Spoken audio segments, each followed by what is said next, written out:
You've worked hard to build a dream retirement. Now it's time to put that plan into action.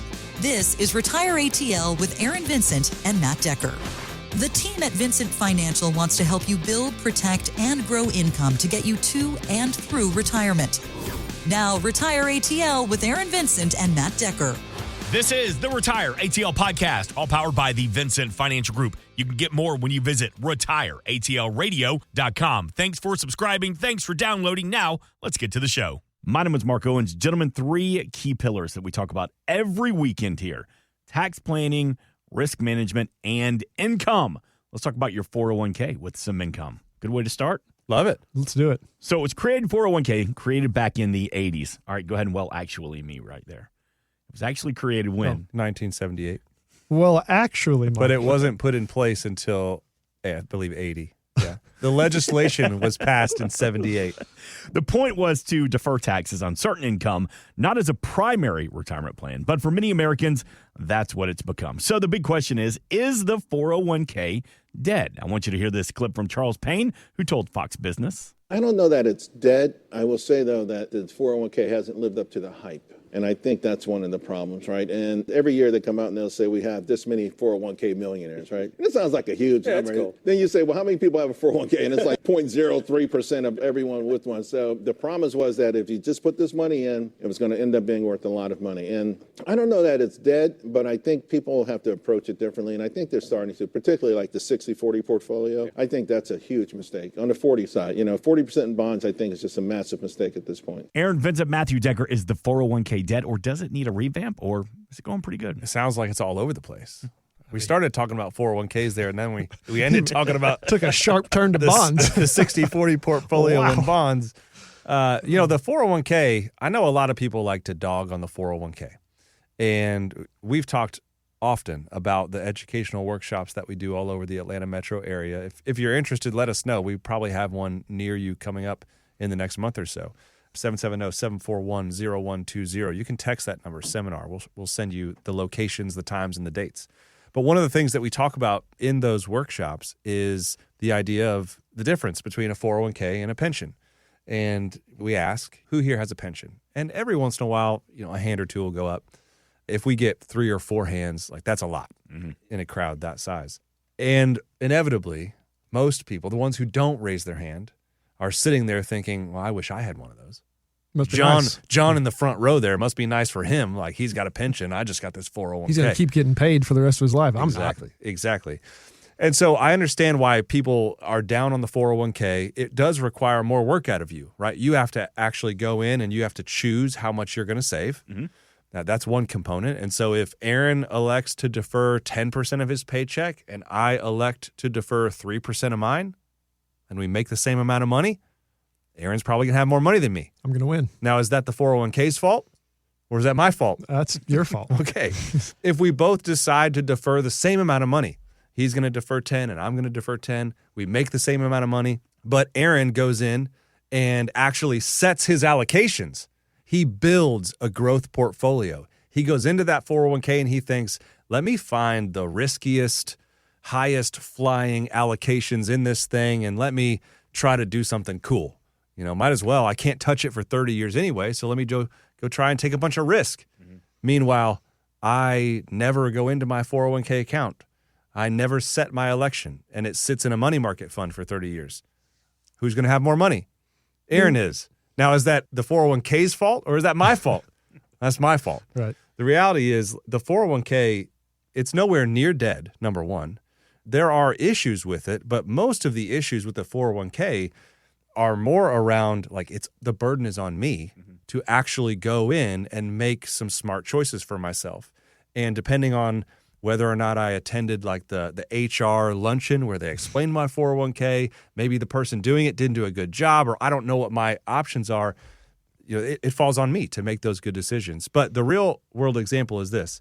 If you are diligent about your savings and you decide, I'm going to put a bunch of money away into my 401k and I'm going to go try to take some good risk in this 401k because I know it's a long-term deal, 20, 30 years. You should end up with more money and in a better position than the person who has a pension. The problem is you have to actually take action, and you have to actually use it the way that it's supposed to be used. So I don't think it's anywhere near dead. I don't know what you think, Aaron. No, anyone who thinks it's dead, I would just say, what in the world are you looking at? I mean, we see, I don't know if this is an official stat, but I would definitely say it's the stat that we see. I mean, a huge majority of all the people that we talk to in our office, the majority of their money is in a 401k or an IRA, which used to be a 401k, So the fact that it's dead, I think is... and we're talking large sums of money. Yeah, absolutely. Well, and even recently, we had somebody in our office. We'll call him Victor from Vinings. I like that. Hypothetical Victor from Vinings. He came in our office, and he's mid-50s, and he had stocked away several $1 million already. Into How many severals of millions? A 401k. It was more than $4 million. Wow. Yeah, he's only early to mid-50s. It's dead. It doesn't work. It's obviously dead. He only has $4 million in it. He's 50-something years old. So it's clearly not dead, number one. I mean, he had a great career, still in it, and he put away a lot of money and got a great match. That's the other thing about a 401k. A lot of them have a company match. Your company is, rather than kind of going back to the way things were pre-late 70s, early 80s when this whole thing started, there was the pension. And the pension, all the onus and all of the responsibility and all of the cost was on the employer to manage these pensions. And that's a big deal. It's a lot of cost and a lot of heavy lifting involved there. And so they put the emphasis or the responsibility on the actual employee. Well, it's not dead. It's working for Victor. But here's the reality, though. Here's something to be aware of. He's ready to. He's done enough. He's saved enough money in his 401k, he and his wife, that they can retire early. I would think so. They can Over certainly $4 million. Yeah. The lifestyle they want to live and the goals that they have, they can hang it up today and be good for the rest of their life. I don't care how long they live. I feel like there's a problem coming. There is a problem. That's good news, right? It's really great news. Okay, good for those folks. The downside is this. Well, he's several years away from the age of 59 and a half, which is that birthday, that really important, random, kind of strange half birthday that a lot of us aren't aware of. If he accesses any of that money prior to that birthday, which is still like 6 years away for him, he's going to pay hefty penalties on that money, let alone the taxes. So that money is kind of locked up. Now, with one caveat. There's at least one caveat. There are some ways, some creative ways, some ways within the tax code that you're allowed to access those funds early, but you don't get to set the rules for how much you take out and how often and when you stop or when you start. It's once you flip that switch and you begin to withdraw, you're along for the ride. So there are a lot of detail. If you want to access your 401k early, you have an option or two, but just know that they're pretty stringent. Yeah. There's not a whole lot of flexibility in those options. In his case, we've done some measurements and some calculations, and that arrangement, it's called a 72T for those of you who are wondering, just didn't really work for him. So back to square one, he's amassed a huge amount of money in a relatively short period of time, and he can't really even use it yet because it's subject to pre-59 and a half rules. He'd be paying penalties on top of taxes just to get his money out. So is the 401k dead? Absolutely not. It's a great way to accumulate savings and to invest that and even get an employer match. What a wonderful thing. Get some free money. Just be aware. It's a tool. It's a great tool, but just know there may be some limitations if that's where all your money is. Are you using it the right way? Is it allocated the way that it should be allocated? Are you investing into the right account? Like a lot of people have Roth 401k or traditional 401k. Which one should you be using? It's hard to know, but I would encourage you, if that's you, maybe you don't know if your mix in your 401k is right, or maybe it's been a long time since you've looked at how it's actually invested because it's just out of sight, out of mind. I would encourage you to give us a call. This is something that we do as a part of our portfolio x-ray, 770-741-0120. Again, 770-741-0120. We do all that at no cost just to make sure that you're on the right track. You said something really important, Matt, that I want to make sure we cover, and that is, the Roth 401k idea. Now, if we were in one of our educational seminars, if we were in a room full of people, I'd ask for a show of hands. I would say, who here has the option to contribute to a Roth 401k with your provider? And you get a hand or two. Yeah, there may be a few confident hands, and then a couple more sheepish ones like, I think and then a bunch who are like, I don't have a freaking clue. Yep. And that, I think, is a perfect window into what is part of the problem with 401k is, look, we all know HR and employer-sponsored retirement plans, and that's the last thing. Like, you're working, and you got a busy schedule, and you may have kids that you're raising, you got other responsibilities, and all this stuff going on. You're trying to get to the Braves game tonight, all that stuff. The last thing you want to do is call your HR person to set a meeting to talk about 401k contribution options. But if you have a Roth 401k option in your plan and you could allocate money that way, that could be a way to make some huge strides from a tax perspective. We haven't even gotten into the tax issues with the 401k. We've talked about some of the limitations of, accessing your money early if you need it. We've talked about other limitations, but if all of your dollars are going into the tax deferred bucket that we often call it. Just your traditional IRA. Just your traditional 401k. IRA, traditional 401k, meaning that you've not paid any tax on this money yet. You're putting money away pre-tax and you're making a handshake deal with the IRS. And you're saying, listen, you're going to give me a little bit of a tax break now. Appreciate that. And I'll pay you whatever taxes you want me to pay you later. You tell me the terms later whenever I take the money out. That's basically what you've set yourself up for. And I'm not saying that's always a bad thing in every way. But what I am saying is if all of your dollars are in that category, you're probably in for a huge surprise later, one that you may not be excited to see. Totally agree. We should also add, for those of you that are hoping to retire early, Aaron mentioned 72T, but if you have separated from service or you're contemplating separating from service and you're 55 or older, there may also be some ways that you can access those dollars without penalty. But again, if that's you, maybe you've done a great job saving for retirement, you're in your mid-50s, you're thinking about retiring early, and you're just looking at that balance, and it's not all yours, and you're not 59 and a half, and so you say, well, there's nothing I can do. That may not be true. And wouldn't you actually want to know? Exactly. If you could, wouldn't you want to know? Give us a call, 770-741-0120. Another idea or example is this may not only apply to people who are trying to actively retire early. Maybe you just got the news that the company that you've worked for, that your 401k is with, there's been some merger or acquisition, they've been bought, and you're being asked to retire or you're being suggested to leave at a very specific date. It's already been decided for you. Some of you out there are praying for that right now. That's right. And look, maybe you'll get a severance package, maybe, who knows? But there are a lot of people who, like our guy from Vinings, who want to retire, Victor, who want to retire early. Some of you out there might be forced to retire early, and you may still be in a situation where all of your savings is in a pot of money you can't access yet. We should talk. You may have some options. If you think you're going to get fired before you can retire, it happens. Yes. I mean, there was a great story with Ted Turner. After he passed away, all this great audio came out from him talking about when the merger came out between AOL and Time Warner that they offered him money and he said, nope, y'all can fire me instead. Yeah. So real quick, to that adult right now that thinks that maybe sees that writing on the wall and thinking I maybe get fired and I'm maybe to the point where I can't start a whole new career. I've got that retirement date circled and the company says, not so fast. What's the first thing they should do? The first thing you got to do is take inventory. Where are you right now? Well, I can't tell you how many times people come into the office thinking that they're going to hear bad news, and they leave thinking, man, I should have done this like years earlier. I had no idea that I was actually ahead of schedule. I had no idea that I was going to be able to retire when and how I wanted. And had I known how good I was doing, I maybe would have made some different decisions over the last 2 or 3 years. So one example would be a lot of people get downsized or they choose to leave their company and choose to make less money because they've already done enough. Like if you've already saved enough for retirement, but maybe you're not quite ready to quote unquote retire. Mm-hmm. Like you still like the idea of, using your skills and your expertise, but you just don't have the requirement of like, I got to go out and I got to go make a bunch of money so that I can retire someday. If you've already checked that box, which some of you have and you don't even know. Some of you have checked that box and you don't even know. Wouldn't you like to know?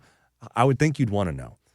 You may have the ability to say, well, let me just go do something that I'm actually really passionate about, and it doesn't matter what they pay me because I've already done enough. That'd be a cool thing. That'd be a cool story to be able to tell people. Absolutely. I mean, look, another quick story. Recently, we were working with someone having this very same conversation, and he's been employed at a company that you would all recognize if I said it out loud, but I won't. And his wife has worked at a grocery store chain that we would also all know if I said it. But from a health benefits and a retirement savings perspective, everything was done through him and his big company. I mean, he earned more and had better benefits. And so it was just kind of assumed that that's where it'd come from. Well, he was one of these people who was, suggested to retire very soon. And they came into the office freaking out, honestly. I mean, what are we going to do? This is a solid 7 or 8 years earlier than what we expected. We've saved a good amount of money. We've done some calculations. I think income-wise we're okay, but we've got a big gap until Medicare kicks in. And we got to pay for health benefits out of pocket now. Well, they didn't even realize. I mean, it was 5 minutes into our conversation that we learned or that we assessed that, hey, look, by doing what she's already doing, working at this grocery store chain, she had great health benefits that would apply to both of them if they wanted it. So to your point, Matt, there are lots of things that are uncovered in our process. Some of them are true financial planning pillars and dollars and cents and calculations and investment plans and all of that. And sometimes it's just through a conversation, you realize things that before your eyes, you didn't even realize were there.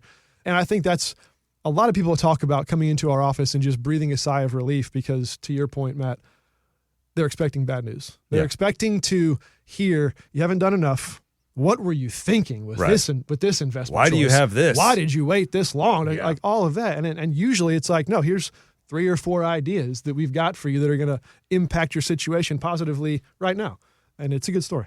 Again, that number 770-741-0120. Cost you nothing to sit down with the team at the Vincent Financial Group home office in Woodstock, but they can meet you across Metro Atlanta, retireatlradio.com. And another reminder, they're always offering complimentary educational seminars across the community. To get more information, just text the word seminar to 770-741-0120.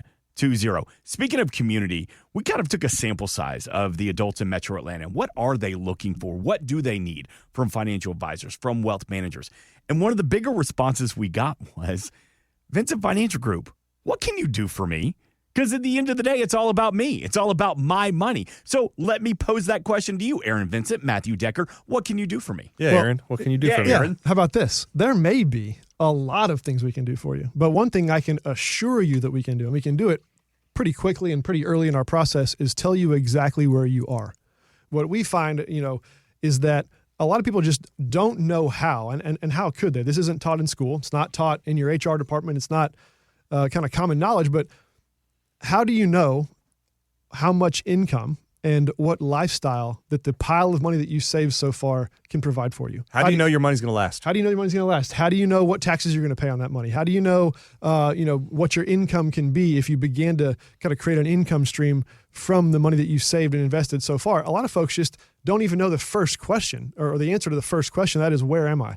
Look, you can't possibly know where you're going to end up, or if you're going to end up where you want to be. I'll say it that way. You can't possibly know if you're going to end up where you want to be if you don't know where you're starting from. Yeah. And so that's, anything, road trip, anything you want to do, you better know where you're starting from. And so that's, I think, what we would address first is let's just get the real honest facts. Like, let's take inventory. Let's figure out, where are you? Because you may find out, and this is the case more often than not, is that you're probably, if you've been working hard and you've been saving money for lots of years, whatever that means to you. If you know how to live below your means. If you know how to spend less money than you earn, and you've been doing that for some time, chances are that you are farther ahead than you think you are. And wouldn't that be great to know? Wouldn't it be great to know if a lot of the stress and anxiety and pressure and fear that you might be feeling shouldn't even be there? It's not even warranted. Wouldn't that be great to know at least first and say, okay, well, now that I know where I am, I can actually take measured steps. Mm-hmm. I can actually make a plan to say, okay, this situation happened earlier than expected. We're talking about kind of early retirement or forced retirement, things like that. But I know what to do to get to where I want to be. Well, just knowing those answers is going to give you a lot of ease and a lot of confidence. And so that's a big thing. There's some of you out there that are listening to us, and you're looking at retirement and you're seeing all the decisions that you need to make between here and there.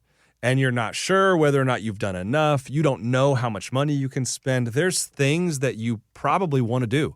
Maybe it's a kitchen remodel.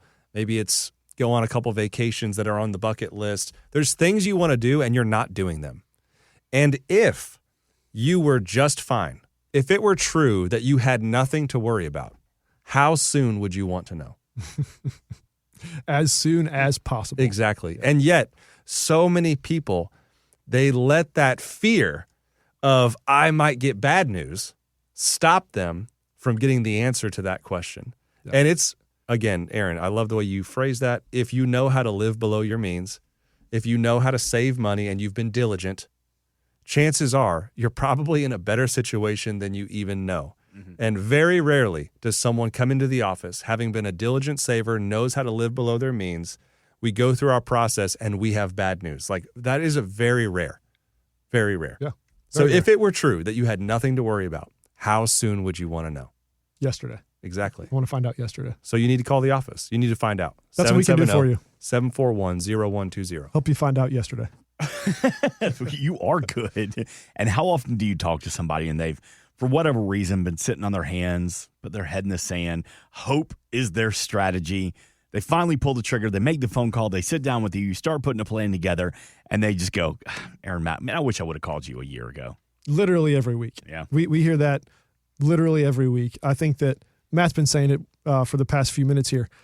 People are stalling on having this conversation, we find, because the assumption of bad news. And I would even go as far as to say that sometimes news that you don't want to hear can still be good news if it's the truth. Yeah. Like maybe you aren't. Maybe you're one of the few that we talk to that isn't farther ahead than you realized. Okay, but at least you know now. At least you don't kick the can 5 more years and then find out that you're behind and you're 5 years older. Kind of bad news today versus catastrophically bad news in 5 years. If it's the truth and you can make some decisions and some strategic moves to improve that bad news, then that's actually good news. It points you in the direction you want to be and gives you some measured steps to take. And I would argue that that's actually good news, whether it's what you wanted to hear or not. And we're going to be honest with you. It's not all going to be good news from the Vincent Finance. There will be tough conversations. Whoa. Hang on, Mark.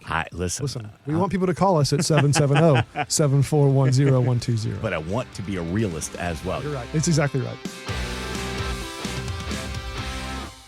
Insurance products are offered through the Insurance Business Advanced Planning Group. Vincent Financial Group is an investment advisory practice that offers products and services through Impact Partnership Wealth, LLC, IPW, a registered investment advisor. IPW does not offer insurance products. The insurance products offered by Advanced Planning Group are not subject to investment advisor requirements. Advanced Planning Group and IPW are not affiliated companies. Investing involves risk, including the potential loss of principal. Any references to protection, safety, or lifetime income generally refer to fixed insurance products, never securities or investments. Insurance guarantees are backed by the financial strength and claims-paying abilities of the issuing carrier. This podcast is intended for informational purposes only. It is not intended to be used as the sole basis for financial decisions, nor should it be constructed as advice designed to meet the particular needs of an individual situation. Vincent Financial Group is not permitted to offer, and no statement made during this show shall constitute tax or legal advice. Our firm is not affiliated with or endorsed by the U.S. government or any governmental agency. The information and opinions contained here and provided by third parties have been obtained by sources believed to be reliable, but accuracy and completeness cannot be guaranteed by Vincent Financial Group. This podcast is a paid placement.